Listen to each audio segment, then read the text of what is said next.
दोस्तों, आप सभी का स्वागत है फिर से आज एक नए क्लास में। और आज का भी टॉपिक हमने काफ़ी महत्वपूर्ण रखा है, जो कि आप जानते हैं कि जो हमारा चंद्रयान 1 से लेके और आज चंद्रयान 3 तक का जो सफ़र है, तो उस चीज़ को हम लोग देखेंगे कि चंद्रयान 1 क्यों लॉन्च किया गया था, आखिर इससे हमें क्या बेनिफिट होता है। सबसे पहले हम बात करें कि लगभग रसिया एक सोवियत संघ का संगठन किया था, और उस सोवियत संघ ने सबसे पहला वहाँ के जो वैज्ञानिक थे उनके दिमाग में सोच आया कि क्यों ना हम अंतरिक्ष के बारे में अध्ययन करें, या हमारा जो पृथ्वी है इसके जैसा और भी जो ग्रह है उस पर क्या चीज़ है, उस पर मानव जीवन संभव है कि नहीं, वहाँ पे पृथ्वी के जैसा वहाँ पे वातावरण है कि नहीं, क्या वहाँ पर भी किसी भी तरह के जानवर कहें या जीव है कि नहीं। इस चीज़ की पता लगाने के लिए, या हम कहें अंतरिक्ष में जाने के लिए कि अंतरिक्ष में क्या होता है, ऐसी क्या गतिविधि होती है। आज जो हम एलियंस की जो कहानियाँ हमें सुनने को मिलता है, वास्तव में क्या एलियन है, तो इस सभी चीज़ की खोज के लिए, जानकारी के लिए एक मानव जीवन में प्रारंभ में नहीं पता था, चाहे वो रशिया ही क्यों ना प्रारंभ करने वाला है, उसे भी नहीं पता था कि यह आगे चल के मानव जीवन के लिए यह बहुत बड़ा क्रांति हो जाएगा। क्योंकि आज आप जानते हैं कि जो भी मोबाइल फ़ोन में हम जो भी सूचनाएं हम संग्रह करते हैं, ये अगर किसी का देन है तो वो सैटेलाइट का है, जो कि हम अंतरिक्ष में स्थापित करते हैं। तो यही है, इसी सैटेलाइट की वजह से आज हमें इन सभी चीज़ों में क्रांति देखने को मिला है। और आज हमें यातायात की साधन में भी इससे काफ़ी हेल्प होता है। हमें लोकेशन ट्रैक करने में या बात करने में, या कोई भी न्यूज़ या किसी भी तरह के हमें चीज़ की जो जानकारी मोबाइल फ़ोन से या टेलीविज़न से जो मिलता है, तो उसमें इस तरह के जो भी सैटेलाइट है उसका काफ़ी महत्वपूर्ण योगदान है। क्या इसके पहले जिस समय हमारे पूरे विश्व में कोई भी देश से भी किसी तरह अगर सैटेलाइट को नहीं लॉन्च किया गया था, तो क्या उस समय भी कोई सूचनाएं प्राप्त करने के साधन था? तो बिल्कुल था, परंतु उसमें क्या था कि जो आप जानते हैं कि रेडियो जो हमारे एक संचार का माध्यम था उस समय, जिस समय हमारे पूरे विश्व में कहीं भी किसी तरह के सैटेलाइट के बारे में जानकारी नहीं था, ना ही कहीं स्थापित किया गया था। तो उस समय हमें जो भी समाचार है वो लोग रेडियो के माध्यम से ही सुनते थे। रेडियो के माध्यम से इसमें क्या होता है कि किसी भी तरह के इसमें सैटेलाइट की आवश्यकता नहीं होता है। यह क्या होता है कि डायरेक्ट आयन मंडल से रिफ्लेक्ट होके और रेडियो के माध्यम से हम सूचनाएँ को प्राप्त करते थे। परंतु जैसे ही हमारे वैज्ञानिक लोगों ने अंतरिक्ष में सैटेलाइट को जो स्थापित किया, उसी तरह से हमारे पूरे विश्व में हम कहें कि काफ़ी हम कहें कि महत्वपूर्ण जो भी सूचनाएं होती है एक जगह से दूसरे जगह प्राप्त करना काफ़ी आसान हो गया। तो ये सभी देन है, तो यही है सैटेलाइट की वजह से आज संभव हुआ है।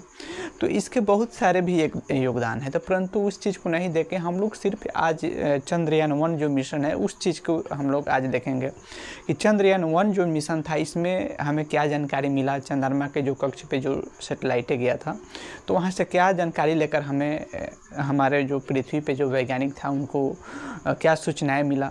तो इसमें सिर्फ चंद्रयान 1 के बारे में ही हम लोग देखेंगे। तो आइए हम लोग बिना समय को बर्बाद किए हुए हम लोग अपनी जो भी क्लास है उसको शुरू करते हैं। तो सबसे पहले हम कहें चंद्रयान, जो कि 22 अक्टूबर 2008 को आंध्र प्रदेश के जो कि भारत का एक राज्य है, वहाँ के सतीश धवन जो अंतरिक्ष एजेंसियाँ है, अंतरिक्ष जो भी स्थान है, वहाँ से इसको लॉन्च किया गया था चंद्रयान 1 मिशन। चंद्रयान 1 जो मिशन था इसमें क्या था कि इसमें सिर्फ ऑर्बिट को चंद्रमा के कक्ष में स्थापित किया गया था। इसमें किसी भी तरह के लैंडर नहीं था, किसी भी तरह के रोवर नहीं था। यानी वर्तमान में हम कहें तो हमारे भारत में भी संभव है कि लैंडर स्वदेशी तकनीक से बनाना संभव है, या रोवर भी कहें तो हमारे भारत के स्वदेशी तकनीक से बनाना संभव है। परंतु उस समय सिर्फ ऑर्बिट को भेजा गया था। ऑर्बिट क्या होता है? तो ऑर्बिट आप देखे होइएगा सोलर के प्लेट के जैसा उसमें लगा रहता है, जो कि सूर्य से ऊष्मा गेन करके वह वर्क करता है। यानी उसको चलने के लिए भी ऊर्जा चाहिए किसी न किसी तरह। तो वो क्या होता है कि सूर्य का जो सोलर प्लेट होता है उसी से ऊर्जा उसमें मिलता है, और वर्क करता है। तो ऑर्बिट क्या होता है, तो आप हमने बताया कि जिस तरह सोलर प्लेट लगा हुआ आप देखे होइएगा कहीं ना कहीं भी, तो वही उसी को हम लोग ऑर्बिट बोलते हैं, जो कि सिर्फ चंद्रमा के कक्ष में उसको भेजा गया था, ना ही उसको लैंड कराया गया था, ना ही उसको चंद्रमा के सतह पर चलाया गया था।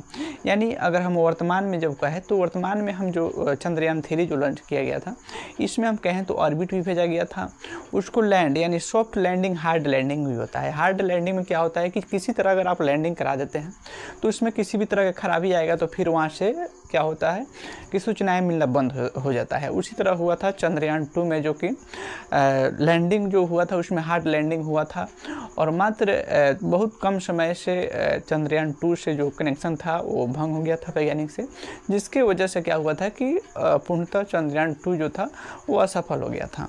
तो इसीलिए इसमें सॉफ्ट लैंडिंग की आवश्यकता होती है।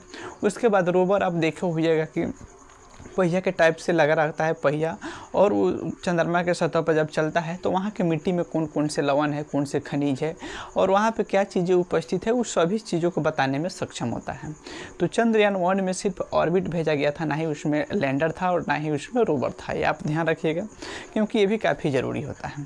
वर्तमान में है तो ये सब चीज़ें अधिक एडवांस टेक्नोलॉजी में ये सब स्वदेशी बनना संभव है, परंतु उस समय नहीं था। परंतु चंद्रयान 1 उस समय सफल हुआ, जो 22 अक्टूबर को लॉन्च किया गया था 2008 को, जो कि अंतरिक्ष हम स्टेशन कहें, जो कि आंध्र प्रदेश के सतीश धवन केंद्र से इसको छोड़ा गया था। और उसमें क्या था कि 2 तरह के यान से भी उस समय छोड़ा जाता था। पहला यान कहें तो PSLV था। PSLV क्या होता है कि छोटे वस्तु यानी छोटे भार को ले जाने के लिए PSLV का यूज किया जाता है। अगर हम कहें 12 अगर ज़्यादा वजन है उसको भेजने के लिए हम लोग GSLV का प्रयोग करते हैं। यानी हम ठेठ में अगर कहें तो PSLV एक हम कहें कि बैलगाड़ी की तरह है, यानी छोटे अगर हम भार वाली चीज़ों को अगर ले जाना है तो उसको हम लोग PSLV से भेजेंगे। जिस तरह हम लोग बैल का उपयोग करते हैं, टायर बैल का, उस तरह से PSLV है। और GSLV एक कहें तो ट्रक है। जैसे कि हमें ऑर्बिट भेजना है, लैंडर भेजना है और रोवर भेजना है, तो इसमें ज़्यादा वजन हो जाता है, तो इसके लिए हमें GSLV से भेजना पड़ता है, तो उसमें खर्चा भी अधिक होता है। और छोटी ज़्यादा वजन की अगर वस्तुएं नहीं है तो उसको हम लोग PSLV से भेजते हैं, जिससे हमें खर्चा कम लगता है। तो वहीं चंद्रयान 1 में सिर्फ ऑर्बिटर था, तो उसको हम लोग चंद्रयान 1 को भेजे थे सिर्फ PSLV से ही। PSLV के हम कहें कि ऑर्बिटर का भार भी उसमें पूछा जाता है, तो उसमें सिर्फ 525 kg था, जो कि एक बहुत कम भार है, इसलिए उसको हम लोग PSLV से स्थापित किए थे। और यह पूर्णतः चंद्रयान 1 जो था वो सफल भी रहा। यानी चंद्रमा के सतह पे उस समय यह बताने में हमको सक्षम हुआ कि चंद्रमा के सतह पर उस पर जल उपस्थित है। यानी चंद्रयान 1 से ही हमें जानकारी मिल गया था कि चंद्रमा के सतह पर जल उपस्थित है।